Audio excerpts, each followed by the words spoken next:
Hello students. हम लोगों ने पिछले सेशन में इलेक्ट्रोकेमिकल सेल डिस्कस कर लिया था। अब हम लोगों को दूसरा सेल पढ़ना है जिसका नाम है electrolytic cell. Let's start electrolytic cell. चलिए शुरू करते हैं। प्रोसेस का नाम है इलेक्ट्रोलिसिस।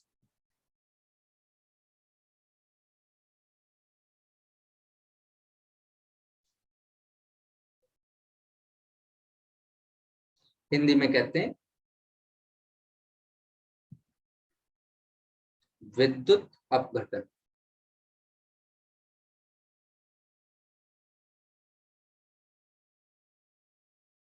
क्या होता है?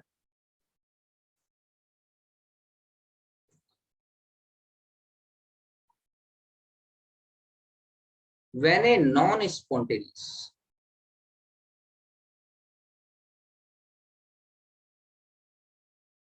redox reaction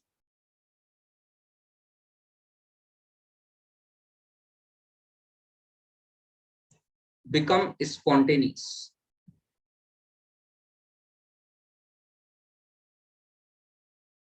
by providing electric current.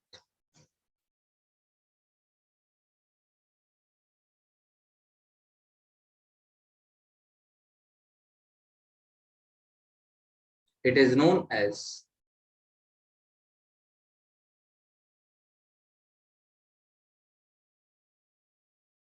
Electrolysis.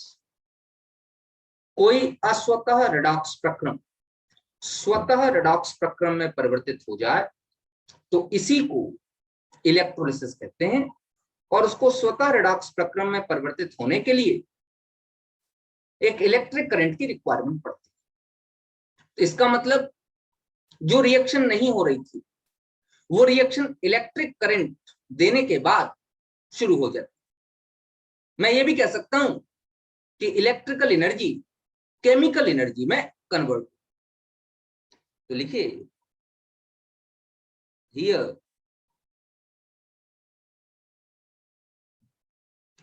electrical energy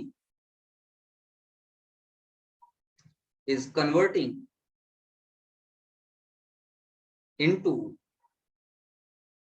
chemical energy.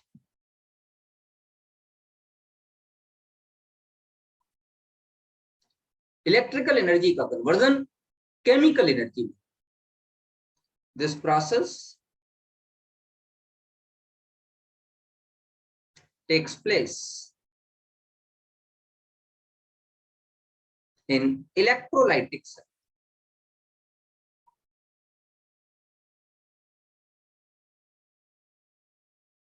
ये प्रोसेस एक इलेक्ट्रोलाइटिक सेल में कराया जाता है। क्या होता है इलेक्ट्रोलाइटिक सेल?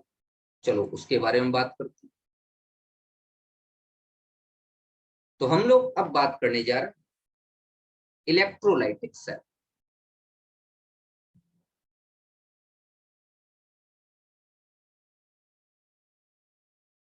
हिंदी में कहते हैं विद्युत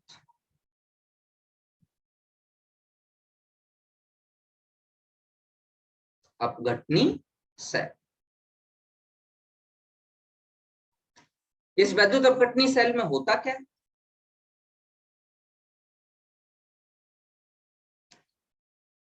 बेटे एक कंटेनर होता है,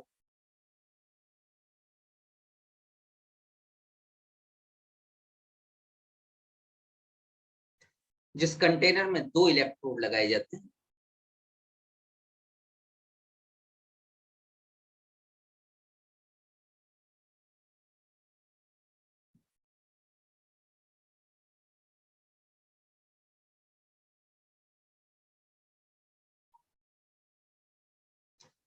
एक को बैटरी के पॉजिटिव पोल से, दूसरे को बैटरी के निगेटिव पोल से जोड़ा जाता है। ये यहां होगा बेटा, पॉजिटिव निगेटिव, इस तरीके से ध्यान दीजिएगा। ये बैटरी लगाई गई है और अंदर एक वैद्युत अपघट्य रखा जाता है। मैं मान लेता हूं एक वैद्युत अपघट्य हमने रखा है AB। ए पॉजिटिव है और बी निगेटिव। वैद्युत अपघट्य जलीय विलयन में या मोल्टन स्टेट में आयनाइज कर, मतलब एक कैटायन बनेगा, एक एनायन बनेगा। कैटायन जिस इलेक्ट्रोड पे जाएगा वो निगेटिव चार्ज इलेक्ट्रोड होगा और उसे कैथोड पे, एनायन जिस इलेक्ट्रोड पे जाएगा वो पॉजिटिव चार्ज इलेक्ट्रोड होगा और उसे एनोड।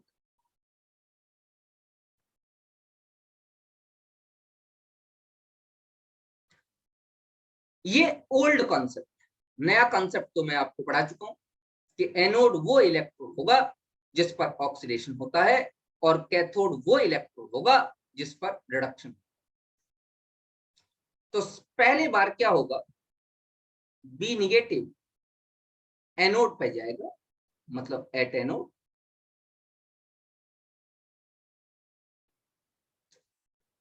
बी फ्री रेडिकल और एक इलेक्ट्रॉन निकाल देगा। इस प्रोसेस को प्राइमरी चेंज पे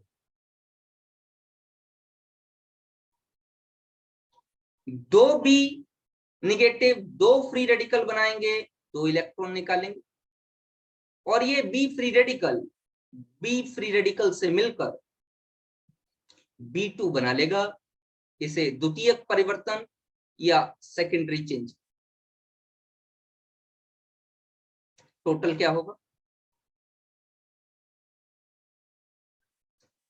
बी फ्री रेडिकल से बी फ्री रेडिकल चला जाएगा, बचेगा 2B निगेटिव, B2 में कन्वर्ट हो जाएगा और साथ में दो इलेक्ट्रॉन दे देगा। इस प्रोसेस को ऑक्सीडेशन कहते हैं। अच्छा, ये तो एनोड प्रक्रिया होगी। कैथोड प्रक्रिया क्या होगी, ध्यान दीजिएगा। एट कैथोड, कैथोड पर क्या होगा, दो ए पॉजिटिव दो इलेक्ट्रॉन को एक्सेप्ट करके A2 में कन्वर्ट, ये रिडक्शन होगा। तो मेरे कहने का यह मतलब है कि एनोड पर ऑक्सीडेशन हो जाएगा और कैथोड पर रिडक्शन।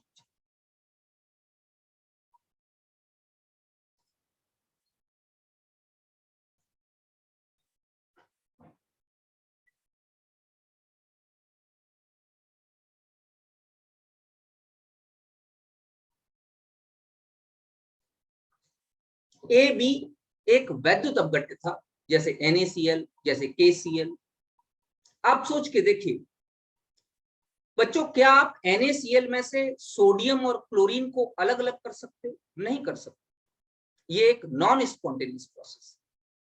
जब कंपाउंड बन जाता है तो कंपाउंड से, यौगिक से उसके कॉन्स्टिट्यूएंट एलिमेंट जिनसे वो बना है, उन तत्वों को निकाला जाना संभव नहीं। तो किसी भी यौगिक को उसके अवयवी तत्वों में तोड़ना, किसी भी कंपाउंड को उसके कॉन्स्टिट्यूएंट एलिमेंट्स में तोड़ना पॉसिबल नहीं। ये एक अस्वतः प्रक्रम है, ये एक नॉन स्पॉन्टेनियस प्रोसेस। लेकिन इलेक्ट्रिक करंट पास करने के बाद एक नॉन स्पॉन्टेनियस प्रोसेस को हम लोगों ने एक स्पॉन्टेनियस प्रोसेस में कन्वर्ट कर लिया। इसको हम लोग क्या कहते हैं, वैद्युत अपघटन या इलेक्ट्रोलिसिस या इलेक्ट्रोलाइटिक प्रोसेस। बेटा ये तो मैंने एक जनरल आपको सेल बना के दिखा दिया, एनोड और कैथोड पर रिएक्शन समझा दी। मैं कुछ इलेक्ट्रोलाइट्स का वैद्युत अपघटन करके आपको दिखाऊंगा जो आपके कोर्स में है। एक एक करके ध्यान से समझिए। मैंने आपको बताया कि जो वैद्युत अपघट्य है वो दो तरीके से आयनाइज हो सकता है। या तो उसे पानी में मिला दीजिए तो एक्वस मीडियम में आयनाइजेशन हो सकता है, या फिर उसे गर्म कर दीजिए तो मोल्टन स्टेट में उसका आयनाइजेशन हो सकता है। ये दो तरीके हैं जिससे कि इलेक्ट्रोलाइट आयनाइज हो सकता है। दोनों तरीके समझा रहा हूं। पहला तरीका मोल्टन स्टेट। मोल्टन स्टेट मतलब उसको गर्म कर दिया है, पिघला दिया है, अब वो आयनाइज। तो number first point,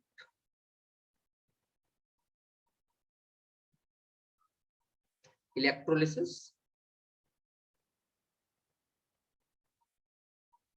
of molten PbBr। Lead bromide एक कंपाउंड है, इससे लेड और ब्रोमीन को निकालना पॉसिबल नहीं। अब अगर लेड ब्रोमाइड को हम गर्म कर दें तो PbBr2 हमने मोल्टन स्टेट में लाए, इसको हीट कर दिया, एक बन जाएगा Pb2 पॉजिटिव और एक बन जाएगा Br। ठीक है। एट एनोड, एनोड पे देखिए, एनोड पर एनायन जाएगा, एनायन क्या है, Br नेगेटिव। मैं डायरेक्ट लिख के दे रहा हूं, होंगे तो प्राइमरी और सेकेंडरी दोनों ही चेंज। 2Br नेगेटिव क्या करेगा, Br2 में कन्वर्ट हो जाएगा और 2 इलेक्ट्रॉन रिलीज कर देगा। ये ऑक्सीडेशन का प्रोसेस एनोड पर, पहले Br negative Br free radical बनाएगा, 2 Br रेडिकल आपस में मिलकर Br2।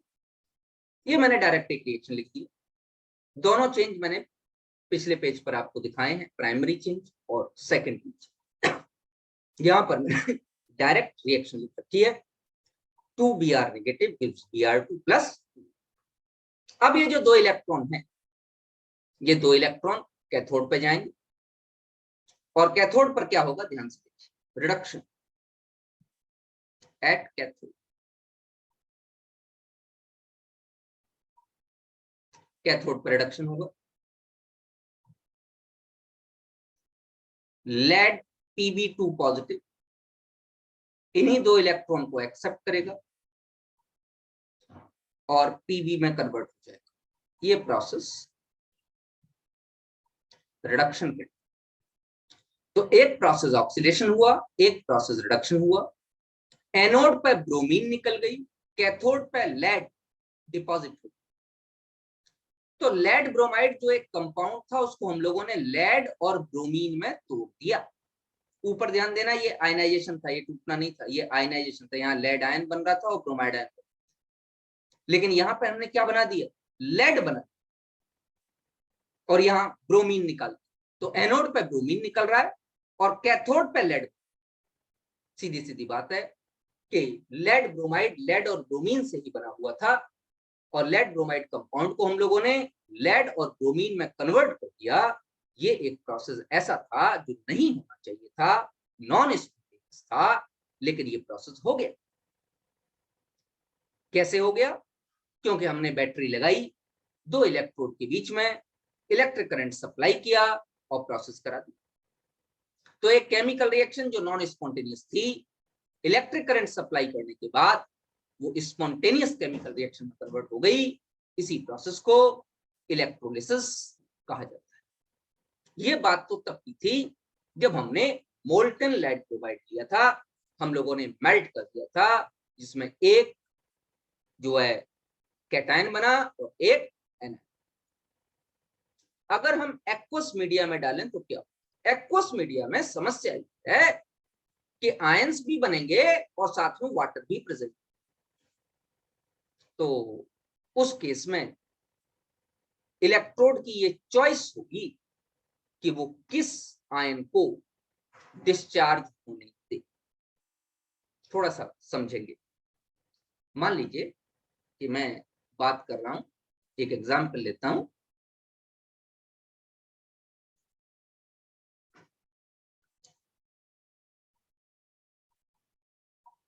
Electrolysis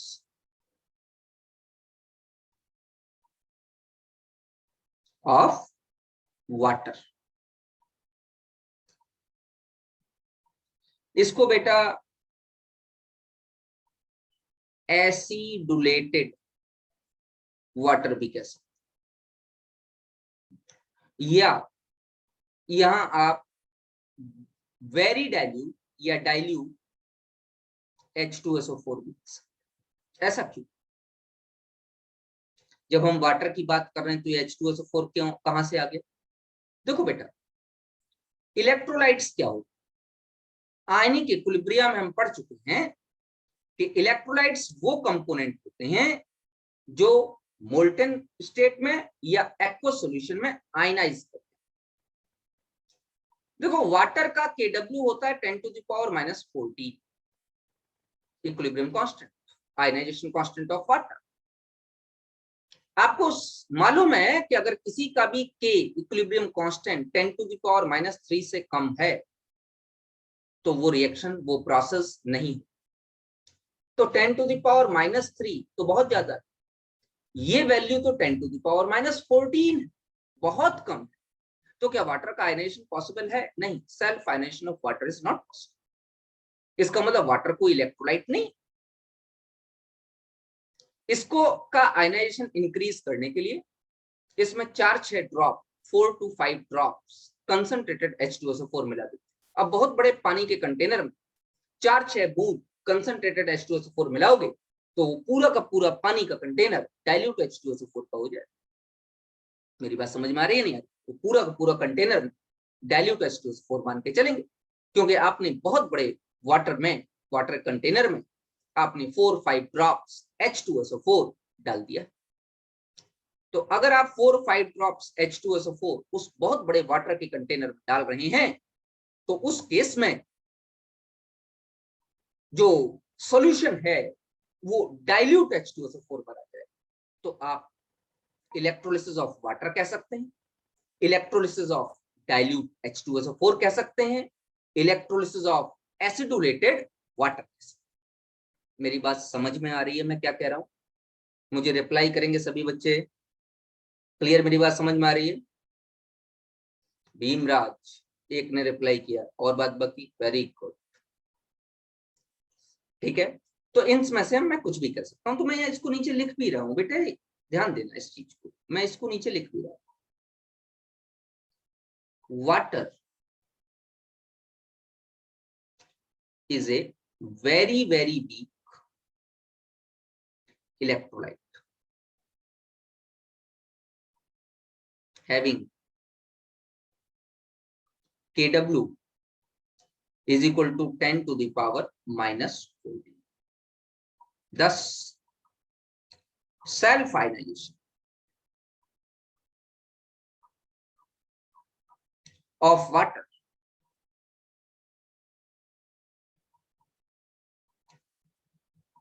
is not.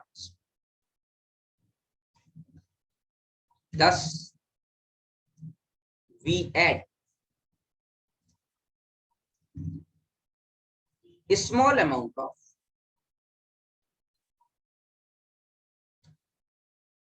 concentrated H2SO4 to enhance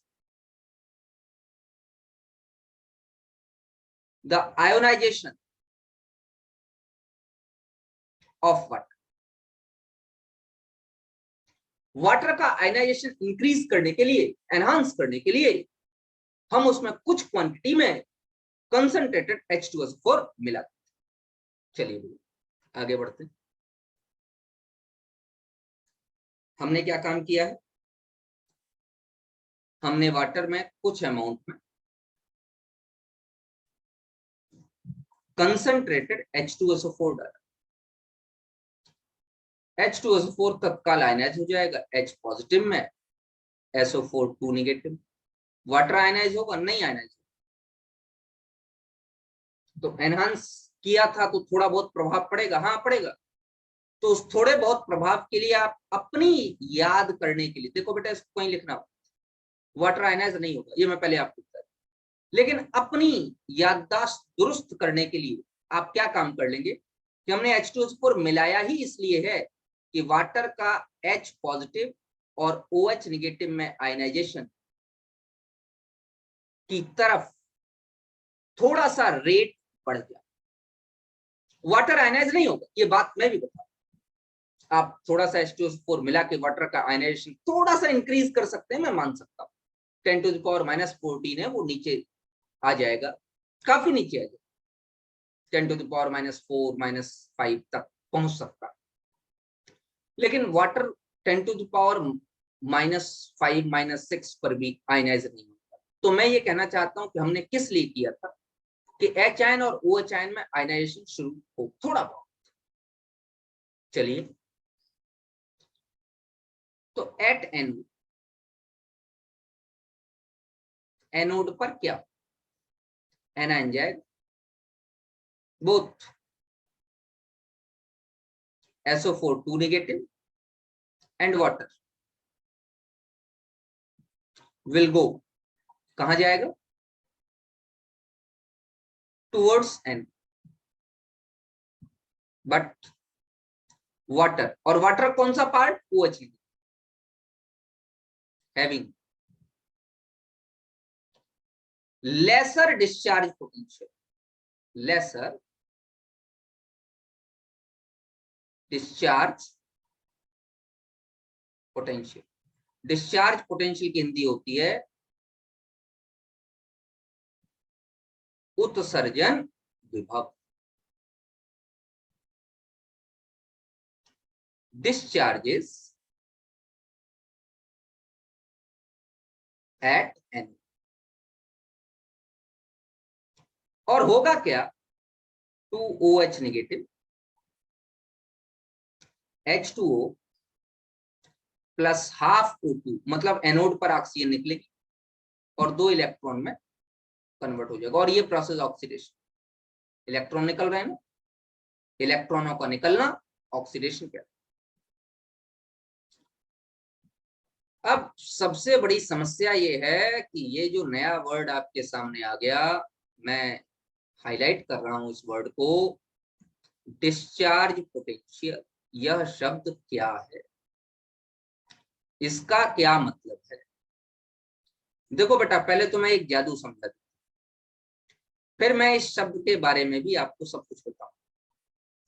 जादू तो ये है कि अगर आप मार्केट जा रहे हो और एक ही चीज के 2 दाम आपको प्राप्त हो रहे हैं और दोनों में से आप कोई भी ले सकते हो, तो आप कम कॉस्ट वाली चीज लेके आए। अगर आपको 2 में से कोई भी चीज, एक चीज लेनी हो, तो आप उस चीज पर पैसा लगाओगे जिसमें कम पैसे लगे। ये ह्यूमन टेंडेंसी नहीं, ये एक सच्चाई है। हम कोई भी प्रोसेस करा रहे हैं तो हम उस मेथड का यूज करेंगे जिसमें कॉस्टिंग कम आ रही। अमोनिया बना रहे केमिकल फैक्ट्री, तो आप ऐसे मेथड का यूज करोगे जिससे कि बनने वाली अमोनिया सस्ते दामों में आपको मिल जाए, फिर आप प्रॉफिट के साथ उसे बेच सको। तो सीधी सीधी बात है, उत्सर्जन विभव या डिस्चार्ज पोटेंशियल कोई एक चीज नहीं, बहुत सारी चीजों का मिला जुला एक प्रभाव है। मैं ये कह सकता हूं कितनी एनर्जी यूज हुई इस प्रोसेस में, तो वो ये कहना चाहता है जहां कम यूज हुई उसको देखें, ज्यादा एनर्जी क्यों देंगे किसी को। तो डिस्चार्ज पोटेंशियल बहुत सारे फैक्टर्स का मिला जुला प्रभाव। हम कैसे पहचानेंगे, क्या हमको याद करना पड़ेगा, नहीं, मैं कुछ ट्रिक्स बताऊंगा, उससे आप पहचान, आसानी से पहचान। एक ट्रिक मैं यहां नीचे लिख के दे रहा हूं, आपको ज्यादा अच्छा लगेगा। एक ट्रिक मैं यहां नीचे लिख के दे रहा हूं। एट एनोड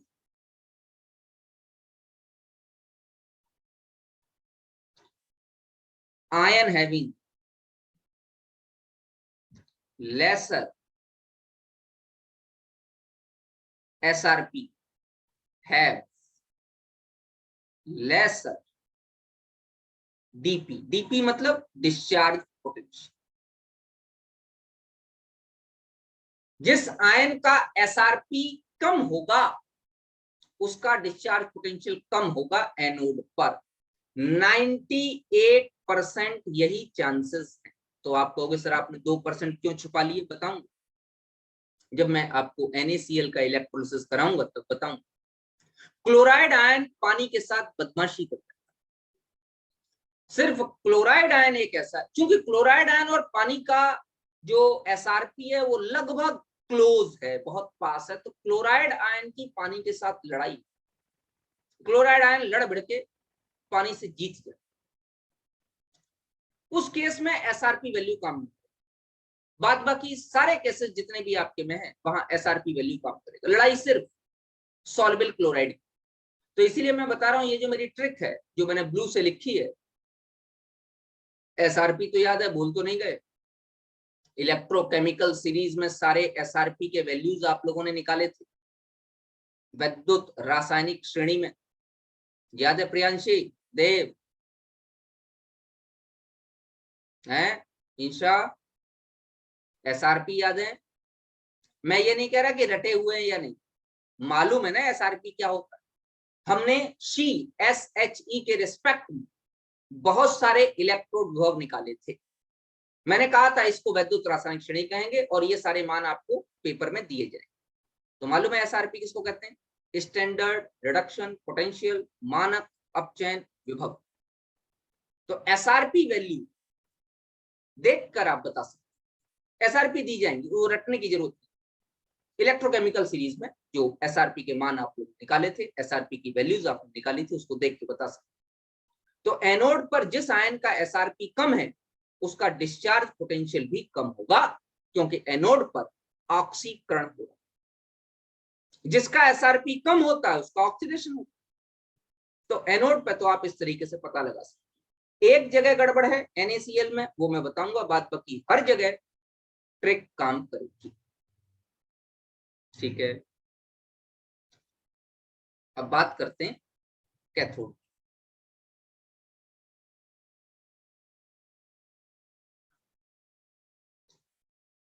एट कैथोड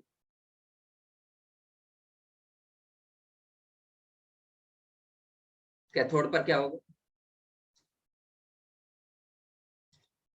ध्यान दो, H आयन और वाटर का भी H आयन ही मूव करेगा, तो सीधी सीधी बात है, H ion having lesser discharge potential will move and discharge over cathode।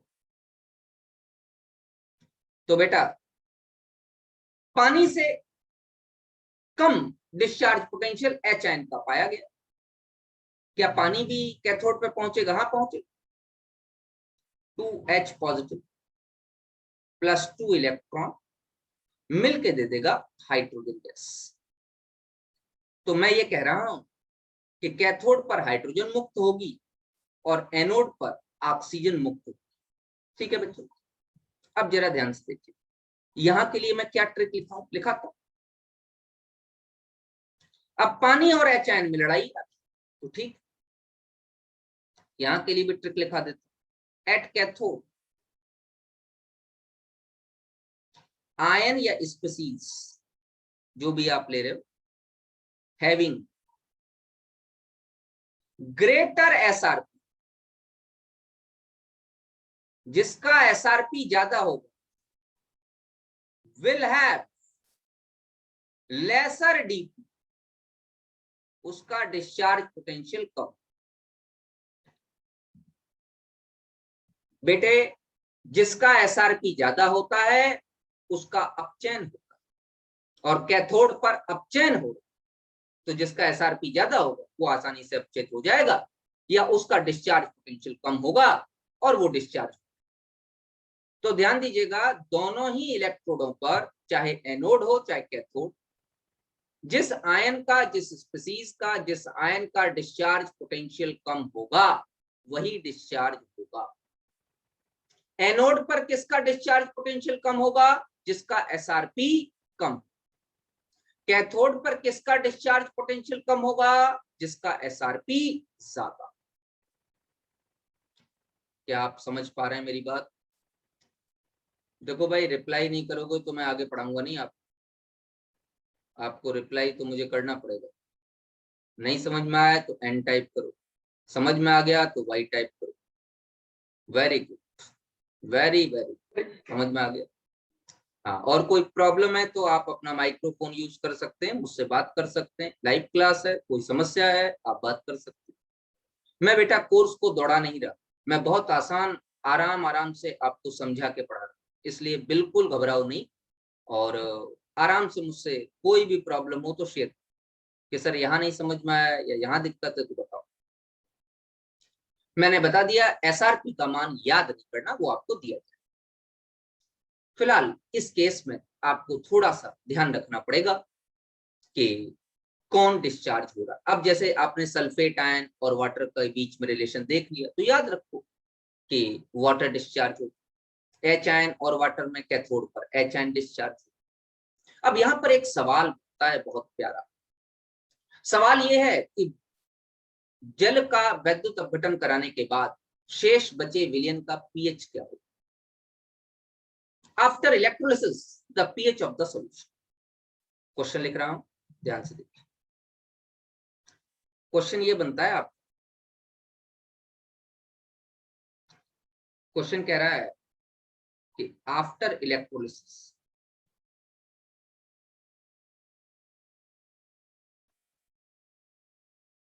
Electrolysis के बाद जब ऑक्सीजन और हाइड्रोजन निकल, the left solution has pH, बताओ। जरा ध्यान से देखिए, एनोड पर वाटर निकला, OH निकला, सल्फेट बच गया। कैथोड पर HN निकला, वाटर बच गया। अब वाटर अगर सल्फेट से बचा हुआ वाटर अगर बचे हुए सल्फेट से रिएक्शन करेगा तो क्या बनाएगा, H2SO4। और H2SO4 क्या होता है, अम्ल या एसिड। एसिड का पीएच क्या होता है, हमेशा 7 से कम। तो क्या होगी, has the pH less than 7। बोलो भैया, मतलब सॉल्यूशन विल बी एसिडिक। समझ में आया या नहीं आया भाई। एनोड पे बचा SO4 2 निगेटिव, ये बच गया क्योंकि वाटर डिस्चार्ज हुई। कैथोड पे बच गया वाटर, क्यों, HN डिस्चार्ज हुई, तो वाटर बच गया। वाटर और SO4 2 निगेटिव जब आपस में एक दूसरे से मिलेंगे तो क्या बने, H2SO4। और H2SO4 एसिड है, इसलिए जितना विलियन शेष बचा जितना सॉल्यूशन बचा, उस सॉल्यूशन का जो पीएच होगा वो क्या होगा, लेस देन 7। इसी तरीके से आपसे क्वेश्चन पूछा जा सकता है, जैसे ऐसे। इसी क्वेश्चन को मैं दूसरे तरीके से लिख रहा हूं, ध्यान दीजिएगा।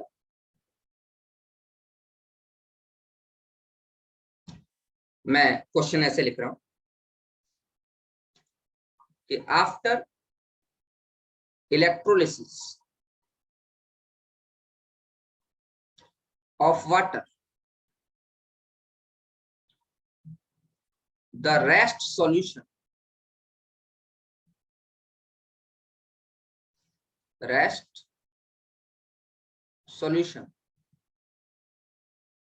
will show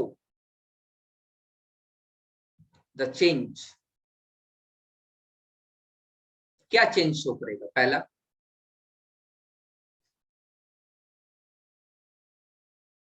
blue litmus into red,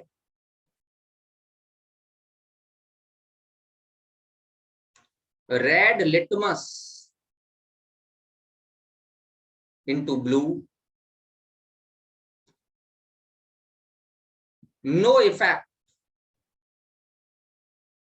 on litmus paper। और number D, none of these।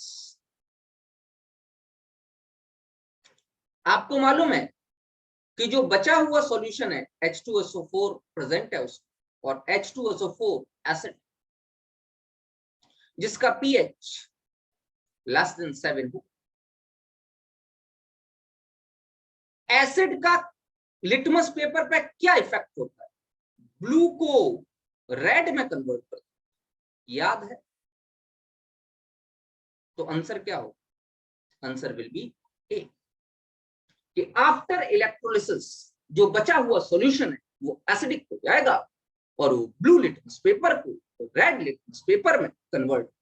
इस तरीके के क्वेश्चंस आपसे पूछ लीजिए। आपसे क्वेश्चन पूछा जा सकता है एनोड पर क्या निकलेगा, ऑक्सीजन, कैथोड पर क्या निकलेगा, हाइड्रोजन। इस तरीके के सवाल आपसे पूछे जा सकते। समझ बात आ गई नहीं? कल मैं आप लोगों को जलीय NaCl का वैद्युत अपघटन पढ़ाऊंगा, तब तक आप लोग वैद्युत अपघटन के बारे में इतना पढ़ के आइए। ठीक है, मिलते हैं आपसे नेक्स्ट क्लास।